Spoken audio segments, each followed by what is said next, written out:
fuck did you? I don't know. I'm in your face. Get your dumb on the other side of this gate.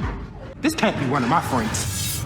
This is Ernest Wilson III. In April 2020, he was hosting a hide-and-seek party in Baltimore, Maryland. Sadly, he had no idea that his moments recording the game on Facebook Live would be his very last moments alive. What happened that night? Who killed Ernest and why? Let's explore the tragic story of the man who was killed on live stream.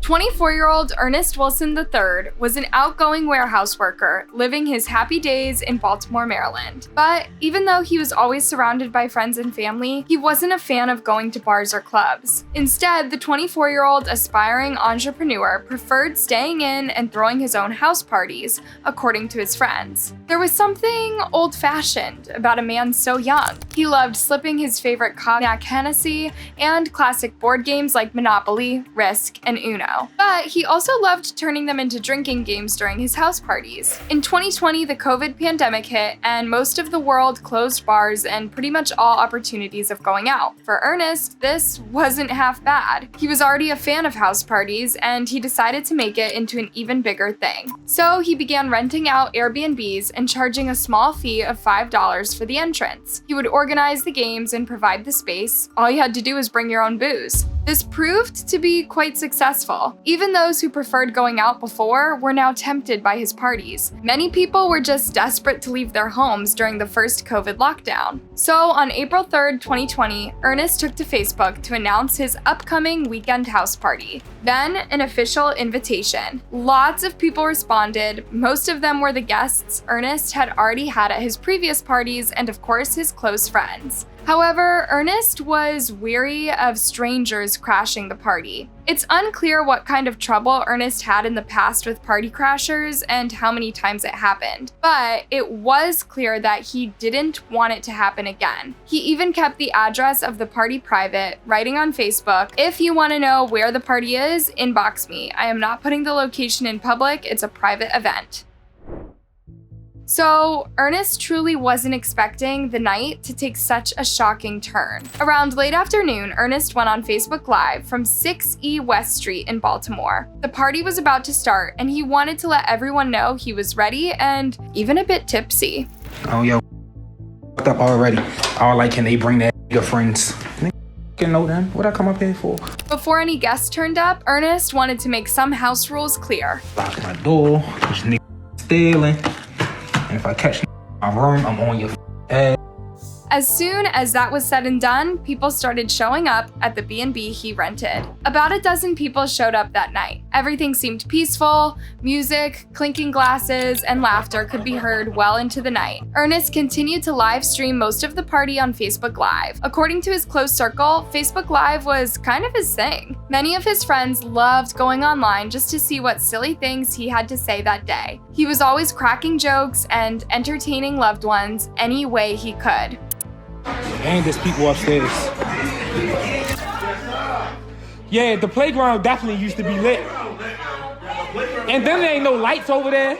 At 2:32 a.m., Ernest went live on Facebook again, captioning his post, "About to play hide and seek." His friends were chatting and dancing in the background, and he was trying to get everyone organized and the lights turned off to get the game started. As it goes with most parties, it took some time before everyone was ready to play the game. I'm in the bathroom, yo. I'm cleaning up throw up. Yeah, there was some typical drunkenness too. Nevertheless, everyone was down to play hide and seek once all the lights were off. I gotta count. Oh, hey, how you gonna hide right here? Funnily enough, many people were too drunk to be savvy about their hiding, and they kept running into Ernest, who was supposed to count. I gotta count out here, stupid. Go the other way. I'm coming to look for you first, girl. Finally, Ernest let everyone know they had 30 seconds to do their best. 1,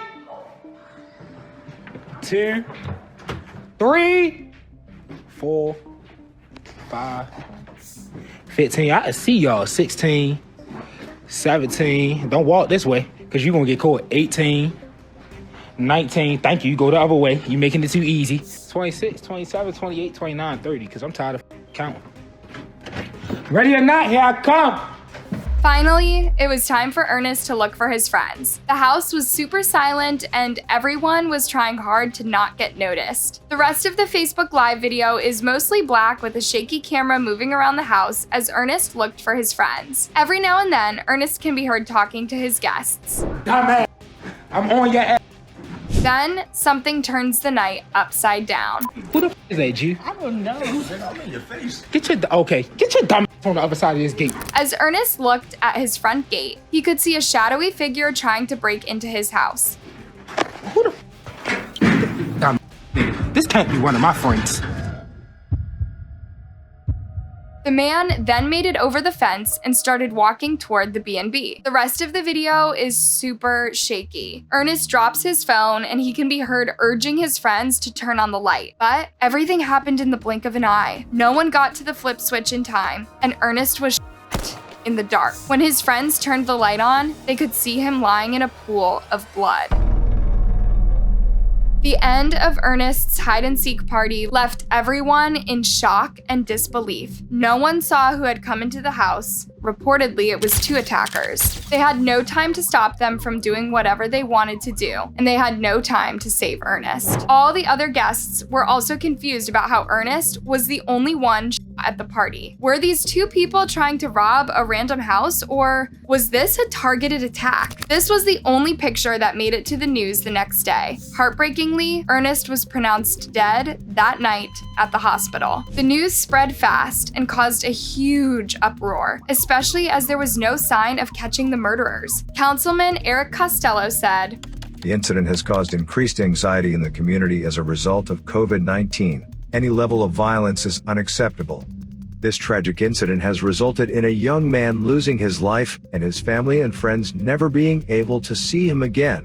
What's more, this was happening at the peak of the COVID pandemic. People were already living in a constant state of anxiety about a disease little was known about at the time. The last thing the community needed was to know that there were murderers on the loose. The only thing the police confirmed was that Ernest Wilson III died during a botched robbery. Costello ensured Baltimore, "We have some of the best detectives in the nation, and I am hopeful they will clear this case soon."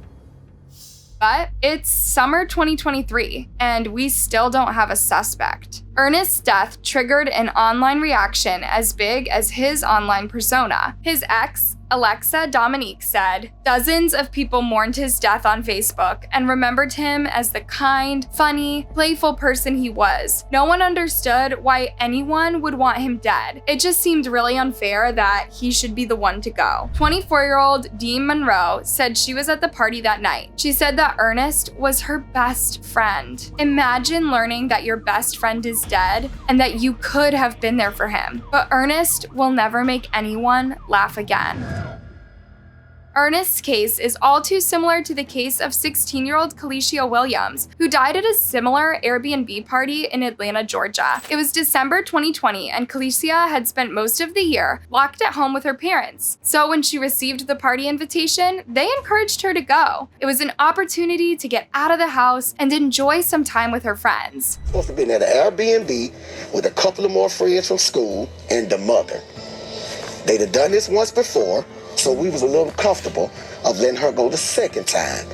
And we spoke to the mother, and she said she was going to be there. Yeah, there was a mother chaperoning the party. So Kalicia's parents thought there was nothing to worry about. There would be a pair of adult eyes watching on as the night unfolded, and the teens wouldn't be allowed any illegal substances. Kalicia's parents never thought something much more dangerous than could happen that night. At 2 minutes past midnight, Kalicia recorded her very last TikTok video. She is seen dancing to a tune and having a great time in one of the Airbnb rooms. Suddenly, someone enters her room unannounced. She looks shocked and then stops the video. A few minutes later, shots were heard by the other party guests from the living room. 2 of Kalicia's friends found her on the floor in a pool of blood. They carried her to the elevator and out of the building, while someone else called the police. Turns out there had already been a disturbance that night at Hyatt Regency. Sometime after midnight, Kalicia was pronounced dead at a local hospital. Outrageously, her family did not hear about the murder until 8 hours later. The chaperoning mother was trying to hide the ordeal from them. Kalicia's parents had even phoned the mother to ask about her well-being after she hadn't come home, and the mother didn't mention the fact that she was dead. The hotel room was in her name, so I feel like she should be held accountable for my daughter's death as well. They didn't learn the group was staying at a Hyatt Regency until they received a horrific call the next day. Like, this is the morgue. And I was like, the morgue? They was like, yes, ma'am. They was like, well, we're waiting on your daughter's body to come through. I'm like, whoa. The police eventually arrested Kalicia's killer, a teenage boy she knew. What she didn't know was that he had a gun on him and an extremely short temper. She lost her life senselessly to yet another sociopathic, violent person who couldn't control their temper. It's not right to know that we live in a world where things like this can happen. People should be safe from harm, and they should especially be safe from evil people with guns. It's truly heartbreaking that innocent people who are just trying to have a good time can lose their life in an instant. And it's made even creepier when they leave a live stream video testifying to their last moments spent in fear, panic, and helplessness. It's pretty shocking that Ernest's murderers have not yet been caught. Let's just hope that the Baltimore police are still working on the case. He should be remembered as a happy-go-lucky, kind, funny person, but he should also get the justice he deserves. Thanks for watching, you guys. What do you think about this case? Do you know of other crazy live stream murder cases? Let me know down in the comment section. And before you go, make sure you like, subscribe, and hit that bell button. See you next time, and keep yourselves safe.